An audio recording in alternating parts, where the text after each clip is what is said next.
Proverbs 5:11. You don't want to end your life full of regrets.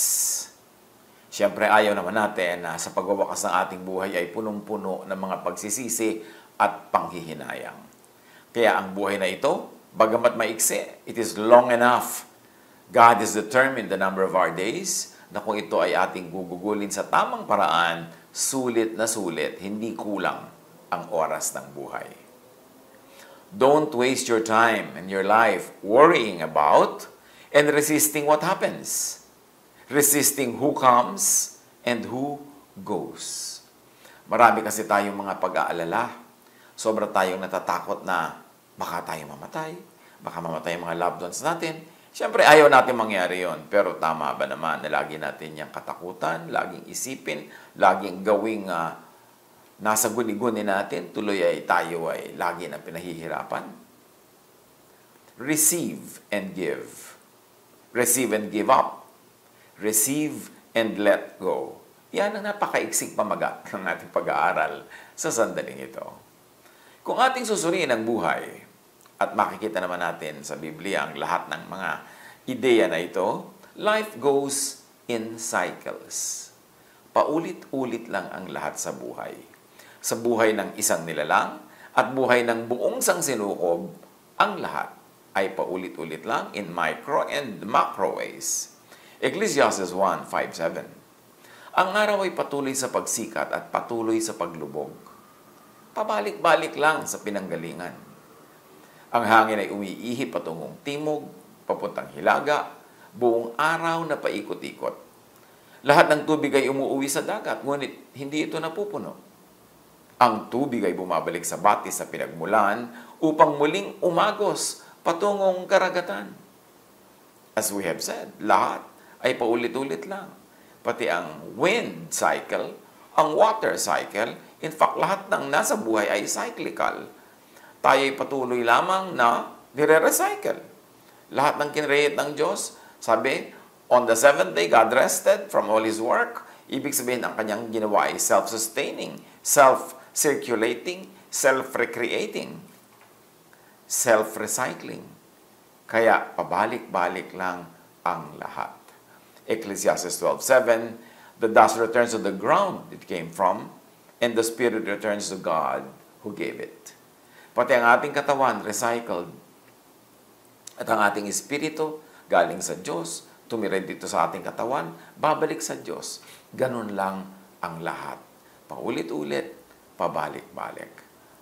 Ano ang ibig sabihin yan sa ating pag-appreciate ng buhay?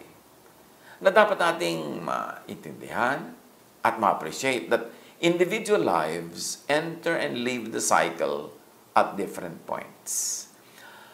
Parang Ferris wheel, maraming silya, paikot-ikot, sasakay ka, hindi naman sure na yung point na pinagsakyan mo, doon ka rin bababa. Merong kaitaasan pa lang doon, ay bumababa na siya, lumulutang na. Meron namang sa gitna pa lang, ay bumababa na, iba-iba.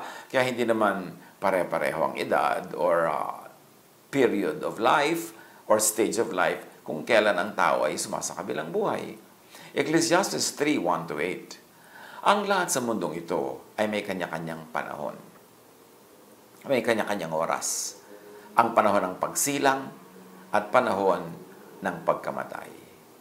Bakit natin inuulit-ulit ang mga verses na ito? Sa sobra nating kumisang pag-aalala tungkol sa kamatayan natin, kamatayan ng ating kapwa, ng mga mahal sa buhay, nalilimutan nating part yan ng life. That it's all part of life. Na kung meron tayong mahal sa buhay, gusto nating makasama siya ng mahabang-mahabang panahon, pero dapat merong tayong nakalaan na puwang sa ating puso na pwedeng mapaaga siya ng pagpunta sa Panginoon, pagbalik sa Diyos, o tayo ay mapaaga, kasi nga, hindi naman laging sabay-sabay yan. Ecclesiastes 1:4, patuloy ang pagpapalit-palit ng mga lahi, ngunit hindi nagbabago ang daigdig. Merong constant. The earth remains the same. But life keeps on recycling. Kumisan lang naman kasi nagmumukhang maiksi yung buhay kung yung buhay mo yung nautas. Buhay ng mahal mo yung nabawi. Parang ang iksi. Pero pag tiningnan mo yan from the point of view of the Milky Way, of the galaxy, of even just the universe, or just the planet, wala naman talagang nawawala at wala namang naglalaho kasi ang lahat ay nare-recycle. Ang lahat ay bumabalik, nagpapabalik-balik. Even what happens to you happens in cycles. Ecclesiastes 3:1-8. Ang lahat sa mundong ito ay may kanya-kanyang panahon, may kanya-kanyang oras. Ang panahon ng pagsilang at ng pagkamatay, ng pagtatanim at pagbunot ng tanim, ng pagpatay at ng pagpapagaling, ng paggiba at ng pagtatayo, ng pagluha at ng pagtawa, ng pagluluksa at pagdiriwang. Ang panahon ng pagkakalat ng mga bato at panahon ng pagtitipon sa mga ito, ng pagyayakap at ng paglalayo, ng paghahanap at ng pagkawala niyon, ng pag-iingat sa isang bagay at ng pagtatapon, ng pagpupunit at ng pagtahi, ng pagtahimik at ng pagsasalita. Ang panahon ng pagmamahal at panahon ng pagkapuot, ng digmaan at ng kapayapaan. So lahat may panahon. Paano ang tao magkakaroon ng maximum enjoyment of life and minimized suffering? Mabuhay ka sa panahon. Kung panahon ng kaligayahan, magpakaligaya. Kung panahon ng lungkot, tanggapin ito. Kung panahon ng pagsilang, masaya tayo. Kung panahon naman ng pagpanaw, syempre may lungkot, pero tanggapin. Kasi panahon talaga ang lahat. May panahon ng pagsikat at may paglubog. May panahon ng ginhawa at may panahon naman ng kuminsan na hirap. May panahon ng pagsasawalang bahala at meron namang panahon ng pagsaseryoso. Ang masayang tao ay yung nabubuhay ayon sa takbo at pintig ng panahon. Hindi mo nire-resist yung cycles of life, sumasakay ka lang. Job 37:13. Ang ulang ibinubuhos ng dakilang Diyos, maaaring parusa o kagandahang loob. So pag sumobra yung ulan, merong binabaha, meron namang natutuwa dahil ang kanilang mga halaman ay nadidiligan, ang mga dam ay napupuno at nagkakaroon ng laman. So kung ano man ang napatapat sa iyo, kung ang tag-ulan ngayon ay napakalaking kaligayahan at pagpapala sa iyo, enjoy it. Pero may mga panahon naman ang tag-ulan ay nagiging parang disadvantageous to you. Kasama rin yon sa cycles of life. Kung biglang sumungit ang panahon, may natutuwa dyan because, our atmosphere is being recharged. Pero meron naman, pag tinamaan ka ng kidlat, namatay ka bigla o ang iyong mahal sa buhay. Pero kailangan naman ng planeta ang mga kidlat. So, merong mga takbo ang panahon na advantageous to you. At meron naman na hindi laging advantageous. Sakay lang. Huwag labanan. Huwag laging magtampo sa Diyos. Huwag laging piliting ibahin ang nangyayari when it is much easier to just flow with what happens. Ecclesiastes 12:7, alalahanin mo siya, ang Diyos, bago manimbalik sa alabok ang ating katawang lupa at ang ating hininga ay magbalik sa Diyos na may bigay nito. So, habang bata ka pa, enjoyin mo ang iyong kabataan para pag tumanda ka at hindi mo na kayang gawin ang ginagawa ng bata, wala kang sukat ipagsisi. Mabuhay tayo na may consciousness na may limit ang time natin dito sa mundo. May limit ang pagiging sanggol, pagiging paslit, pagiging bata, pagiging kabataan. May limit ang pagiging young adult at mayroong limit ang pagiging full adult. May limit din ang seniorhood. Kaya kailangan, bawat stage of life na yan, kung anong dapat mong gawin, gawin mo. Ang dapat mong itanim, itanim mo. Ang dapat mong anihin, anihin mo. Kasi hindi nababalik ang panahon na yun. Huwag sayangin ang oras. And then do not go out of this world possessed by regrets. To be happy, peaceful and serene, gracefully receive what comes. Yes, meron tayong pwedeng tanggihan. Pero dapat kilalanin mo yung dapat talagang tanggapin at hindi pwedeng tanggihan. Meron tayong kayang baguhin. At meron tayong hindi kaya at hindi dapat baguhin. Tatanggapin lang. And it is to our advantage to be wise, to recognize kung ano ang tinatanggap at ano ang binabago, ano ang tinatanggihan at ano ang buong pusong tinatanggap, o kahit man hindi buong puso ay dapat mo ring tanggapin, even grudgingly, kasi dapat tanggapin. Masaya ang taong hindi nakikipagtunggali sa takbo ng agos, hindi lumalaban sa alon o sa ihip ng hangin, kasi mas dumadali ang paglalakbay niya sa mundong ito.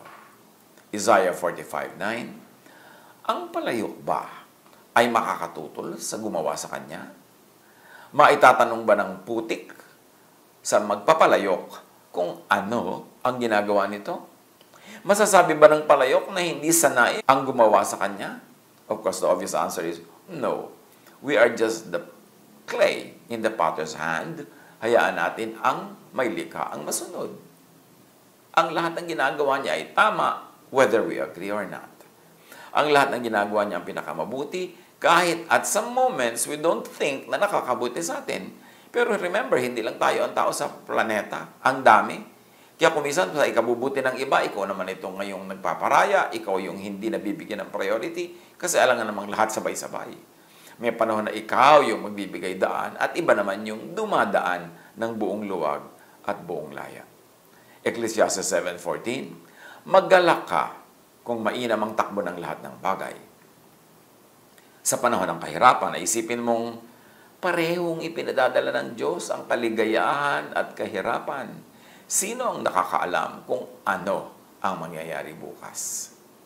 So matuwa ka daw kung maganda ang takbo ng lahat.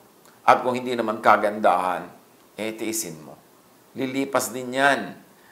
Kasi ang lahat ng nagaganap ay ipinadadala ng Panginoon, whether it is willful or it is allowed by natural law. Halimbawa, nagkakasakit ang isang tao, pinadalhan ka ba ng sakit? Siyempre, hindi naman sasabihin ng Diyos, bigyan natin ng sakit ngayon si Kulas o si Kulasa. Pero kung ikaw nagpabaya sa iyong katawan, nagkasakit ka, sumunod ang iyong katawan sa natural law. O kaya, hindi ka nagpabaya, ang ingat-ingat mo. May tinatawag naman si Solomon na time and chance happens to all. Sabi niya, merong paminsan-minsay dinarat na ng malas. Talagang hindi yung inaasahan ang nangyari. At kabalintunaan, kabaligtaran ng pinaghandaan yun ang naganap. Meron din daw talagang ganun. So let's leave space in our hearts and minds para sa tinatawag ni Solomon na time and chance. Huwag sisihin ng Diyos. Kasama yan sa takbo ng buhay kahit hindi natin lubos na nauunawa. Tanggapin ang dapat tanggapin para huwag tayong makipagbuno sa ating sariling buhay. Ecclesiastes 11:9, magdala ka binata sa panahon na iyong kabataan, gawin mo ang gusto mo at lahat ng kaakit-akit sa paningin mo. Ngunit tandaan mong ang lahat ng ito ay iyong ipagsusulit sa Diyos. So kung umabuso ka, meron yung consequence. And God does not have to personally bring you the consequence. Nandiyan na yun sa natural law. Ang itinanim, aanihin. So kung gusto mong mag-ani na masaya, magtanim ka ng nakakapagpasaya. Kung ayaw mong umani ng nakakapagpalungkot, huwag kang magtanim ng nakakapagpalungkot. Kasi kung ano ang tanim, yun ang bunga. May magtatanong na naman, bakit po puro kagandahan ang ginawa niya, pero ang naging bunga, hindi rin maganda. Nangyayari nga kumisan yung time and chance. Pero hindi yun lagi, paminsan-minsan lang yun. At, syempre, by God's grace, makaka-recover ang lahat kahit tamaan sila ng time and chance. Dahil meron din namang time and chance na advantageous and beneficial doon sa may katawan. Yung hindi naman niya inaasahan, biglang nag-top siya sa exam.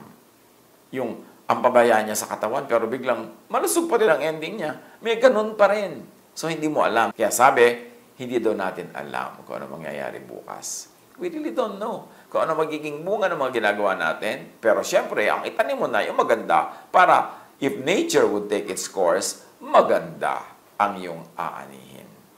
Ang gawin na lagi, yung tama. Kasi hindi naman pwedeng gawa ka ng tama, tapos puro mali ang magiging bunga noon. Pero syempre, pag puro mali ang ginagawa mo, chances are maraming maling mangyayari sa iyong buhay. Gawin daw ang kagustuhan, yung kaakit-akit. Huwag puro pagpipigil. Huwag natin laging pigilin natin sarili at huwag natin laging pigilin natin kapwa. Kasi minsan lang sila maging bata. Marami naman kasi mga magulang, gusto nila yung bata, ang behavior pang matanda. Kahit sa churches, ang dami-daming churches na yung youth, may youth activity, pero ang lahat ng kilos, lahat ng gagawin, lahat ng methods, pang matanda. Kaya dapat din nating igalang kung ano yung edad ng tao kasi Sa edad na yon, nagtakda ang Diyos ng mga mai-enjoy niya na hindi na niya pwedeng ma-enjoy sa ibang age bracket. So, huwag sayangin ang panahon. Enjoy what can be enjoyed at every period and bracket of life. At itanim ang dapat itanim para anihin ang dapat anihin. To be happy, peaceful and serene, gracefully receive what comes. Flow with what flows. John 14:27, do not let your hearts be troubled, and do not be afraid. Go with the flow. Kumbaga sabi nga nila, chill ka lang, relax ka lang. Kasi without your assistance, the entire universe will unfold. What will happen, will happen. At kahit pigilin mo yan with all your strength, what is supposed to happen will still happen. Ecclesiastes 5:18, ito ang isang mabuting bagay na aking nakita. Nararapat lamang na kumain, uminom, at pakinabangan ng isang tao ang bunga ng kanyang pinagpaguran sa mundong ito. Sa maikling panahong ibinigay sa kanya ng Diyos, ito ang ating bahagi. So, enjoyin mo ang lahat ng pwedeng enjoyin hanggang hindi mo yan ninanakaw, hanggang hindi mo yan ginagawa ng masama para mapasayo. Huwag kang mag-guilty na nag-enjoy ka. Hindi ka kinreate ng Diyos para magdusa. You are created to enjoy life. And that is evident in our body. Tingnan mo lang ang ating mga nerves and nerve endings, kung saan-saan nandun yung nerve endings, but that were designed for enjoyment. Sa dila natin, napakaraming nerves to enjoy taste. Sa skin natin, napakaraming nerves to enjoy the atmosphere, temperatures, textures. Napakaraming enjoyment. Kaya binigyan tayo ng Diyos ng senses para mag-register sa atin yung enjoyment na yun at ma-enjoy. Marami naman, akala nila ang pagiging religious, ibig sabihin, tanggihan ang lahat ng sinasabi ng iyong senses, tanggihan ang lahat ng iyong kaligayahan, tiisin ang lahat ng kagustuhan. That is not what Jesus said, and that is not what Jesus exemplified in His life. Remember that the first miracle of Jesus was to make wine, to extend the enjoyment of a wedding reception. Remember that Jesus healed diseases so that people could enjoy their lives. Remember that Jesus set people free from all the laws that made life very hard, very difficult, very harsh. Kasi ang gusto talaga ng Diyos sa atin ay mag-enjoy. Kaya in Jesus, the fullness of the deity lived in bodily form. That all the kindness and goodness of God was expressed in the life, ministry, and examples of Jesus. Doon pa lang malalaman natin na ang gusto ng Diyos na lumikha sa atin, ma-enjoy natin itong pahiram na panahon, pahiram na buhay dito sa balat ng lupa. Job 33:28, God has delivered me from going down to the pit, and I shall live to enjoy the light of life. So, hindi pa daw siya talaga hinayaang mapunta sa kabilang buhay, so enjoyin pa niya muna ang buhay na ito. Ecclesiastes 3:12. Alam kong walang pinakamabuti sa tao kundi magpakaligaya at gawin ang pinakamabuti habang siya'y nabubuhay. So, hindi lang ito pagpapakaligaya, selfishness, kundi gawa din ang pinakamabuti para sa lahat, para sa kapwa, at para rin sa sarili. Ang tunay na godliness ay hindi kabutihan lang sa kapwa at pagpapakasakit sa sarili at pagtitiis. Ang tunay na godliness ay yung sinabi ni Jesus, love others as you love yourself. In other words, mahal mo ang iba, mahal mo rin ang iyong sarili. At pag ginawa mo yan sa hinabahaba ng iyong buhay, kung magwawakas na ito, wala kang regrets. At kung ang mga mahal natin sa buhay ay tinulungan natin, in-equip, pinalaya, na sila man ay sumaya, lumigaya, anumang oras silang tawagin sa kabilang buhay, wala tayong pagsisisi. Kasi hindi tayo naging hadlang sa kanilang kaligayahan at naging katuwang pa nga tayo at katulong for them to maximize life. To maximize happiness and pleasure, to minimize pain, and to do the most good. To be happy, peaceful, and serene, gracefully receive what comes. Give up what goes. So para tayo masaya, tanggapin ang dumarating na hindi pwede at hindi dapat tanggihan. Pero Maluwag sa dibdib na isuko ang dapat isuko, ibigay ang dapat ibigay. Ito man ay earthly life. Ito man ay ang ating hininga. Kung panahon na tinatawag ka na ng Panginoon, go, because you're going to God. Dito at sa kabila, nandun din ang Diyos. Kung panahon na ang mga mahal natin sa buhay ay tinatawag ng Diyos, release that loved one. Give up that loved one to God. Kasi hindi naman kaluguyan doon sa loved one natin na mula sa ating piling ay pupunta na siya sa piling ng Diyos. Although kapiling din ng Diyos dito, pero siyempre iba naman yung sa kabilang buhay. Pag humiwalay na yung ating espiritu sa ating katawan, we join God in spirit, in fullness of spirit, ibang dimension siyempre yon. It is something to be wished for, something to be desired, pero dahil limited ang ating pananaw sa mundong ito, limited by our body, by our earthly existence, halos ayaw natin. Pero kung talagang hindi na maiiwas at ayan na, tanggapin. Tanggapin. Release that last breath. And then, receive the eternal breath from God and begin your eternal life in spirit. Ganon din sa ating mga loved ones. Ayaw natin silang i-give up to the next life sa kabilang buhay. Talagang inilalaban natin, ginagamot, inaalagaan, ipinapanalangin. Pero kung talagang nando na sa kahuli-hulihang yugto at kailangan na talagang siya ay pumunta sa kabilang buhay, luwagan natin ang ating loob at i-release natin to God ang ating mga minamahal sa buhay. Huwag nating piliting hilahin at pigilin kung sa Diyos naman pupunta. So give and give up what goes. Kay buhay yan, kay bagay, kay tao, pag talagang paalis na sa ating buhay, pawalan. Nakakapagod humawak, magpigil sa isang papaalis talaga at hindi naman napipigil o hindi papipigil. Ecclesiastes 12:1-2. Alalahanin mo ang iyong manlilikha sa panahon ng iyong kabataan bago dumating ang mga araw at taon na puno ng kaguluhan. Panahong hindi mo na madama ang tamis ng mabuhay. So, pagka panahon na ng kabataan, alalahanin mo ang Panginoon na nagbigay sa iyo ng kabataan, enjoy it. Pero alalahanin mo din ang Panginoon na may mga limitasyon ay binigay. Just observe those limits. Kasi pag limited ka, ibig sabihin yun ang mabuti para sa iyo. Huwag mong sagarin, huwag mong lampasan kasi hindi na magiging mabuti sa iyo. Magkakaroon niya ng consequence. Pero huwag mong isipin na puro lang pagpipigil ang ginagawa sa iyo ng Diyos dahil bata ka. No, there are many things that can be enjoyed at every stage of life. Alalahanin mo ang Diyos bago makubli ang sikat ng araw, bago magdilim ang buwan at mga bituin, bago ka matabunan ng makapal at madilim na ulap. O hindi naman siyempre magwawakas ang mundo, hindi talaga didilim yung araw, hindi talaga magdidilim mga bituin. Ang sinasabi lang dito, alalahanin mo ang Diyos bago lumabo ang iyong mata, bago ka magkaroon ng cataracts, bago ka magkaroon ng sari-saring sakit ng mata na nahihirapan ka na makakita, magbasa, etc., etc. Enjoyin mo na ang pagtingin, tumanaw ka na ng tumanaw. Enjoyin mo na ang paggalaw kasi darating ang panahon hindi ka sobrang makagalaw dahil hindi ka nga makakita. Philippians 3:13, I forget what is behind and I struggle for what is ahead. Huwag tayo masyadong magdrama about the past. Pag mahilig ka mag-alala ng past, lulungkot ka. Bakit malungkot ang past? Kasi marami nang nandun dati, ngayon wala na.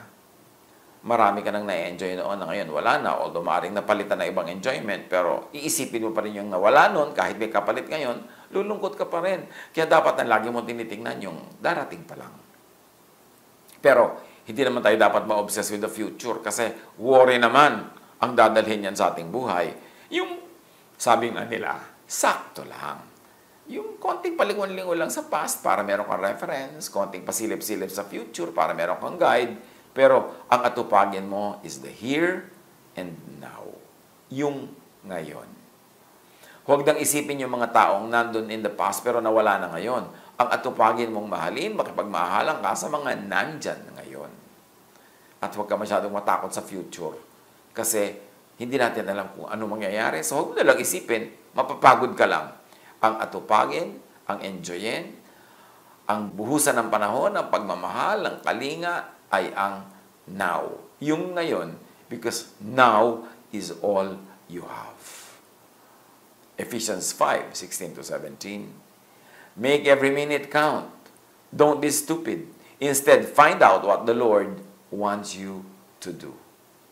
Huwag tayo magsayang ng oras sa pagsisisi.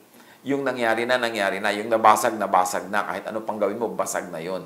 Yung nasira. May kapalit naman lahat eh. Because for every death, there is a rebirth. For every loss, there is gain. Because the universe runs in perfect balance. Wala talagang tunay na loss. Because every loss is replaced by a new gain. Or every loss is just a correction of what you have overgained, so nagkakabalance ka lang pagka may loss. Huwag masyadong dramahan ang buhay. James 5:13, is anyone among you in trouble? Let them pray. Is anyone happy? Let them sing songs of praise. Yun ang ating gawin sa buhay. Okay, meron ka mga suliranin, may mga hardships, may mga challenges, pray. Pero, masaya ka ba? Express it. Sing songs of praise and make other people happy too. Lalo sa mga panahon ngayon, ang mga tao nagiging mas sentimental kasi mas maraming oras magsentimiento. Mas maraming free time yung mga nasa bahay lamang. Mas maraming oras para gugulin sa tama, pero pwede mo rin itong gugulin sa mali. Harapin, sulitin ang panahon. Bitawan na yung tapos na. Magbukas tayo ng palad sa darating pa. Pero, ang hawakan, ang yakapin, ang himasin ay yung ngayon. Because that is what we have. Live with this consciousness that this minute will never happen again. This day will never come again. At pag lumampas yan, lampas na siya. So huwag nating palampasin ang opportunity to do good to others and to ourselves. To love and be loved. To plant so we can harvest. Do not problematize life. Do not problematize death. Bakit pwedeng hindi problemahin even death? Because God fills all space and all time. Kahit saan, kahit kailan, kahit paano, we are in God's presence. Nandito ka sa katawang ito, kasama mo ang Diyos. Umalis ang espiritu mo sa katawang ito, kasama mo pa rin ang Diyos. Lalo kang ang nalapit sa Diyos because God is spirit. And when you have become fully just a spirit without this body, edi mas maraming mga avenues to be fully reunited with God. Kaya siguro walang anuman ang kamatayan sa may likha, sa Creator, kasi siya ay Recreator. Bakit hindi kailangan magluksa ng Diyos pag may taong namamatay? Kasi sa Kanya rin naman pumupunta yun. Ano ipagluluksa niya? Kasama niya kanina, kasama niya ngayon, kasama niya bukas. At pag naintindihan natin ito, mababawasan din natin pagluluksa. Mababawasan ating lungkot.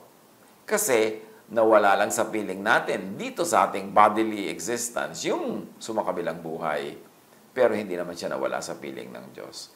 In fact, what is so nice to anticipate is when we get released from this physical body, that we rejoin all those who have gone before us. Merong advantage ang lahat ng situation. Truly, merong nakakalungkot. Pero anong mapapala mong i-dramatize ang lungkot? Lalo lang bibigat.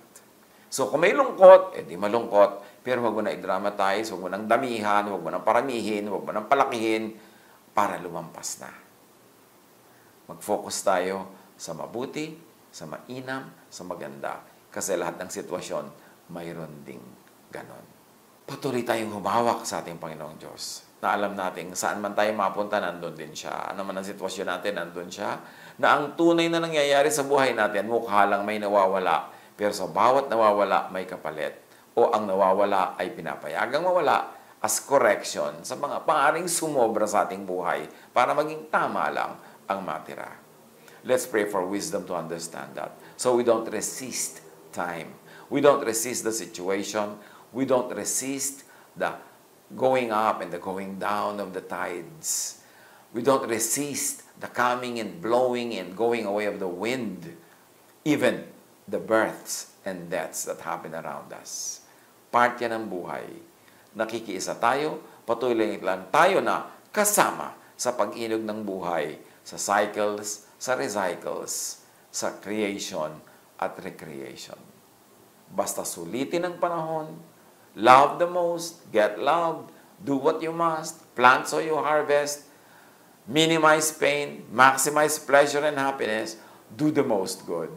And if you have to face your maker na, then face your maker. Release those that have to be released, whether they are things or people or ideas or dreams. Huwag makibaka sa daloy ng buhay. Go with the flow. God bless us all.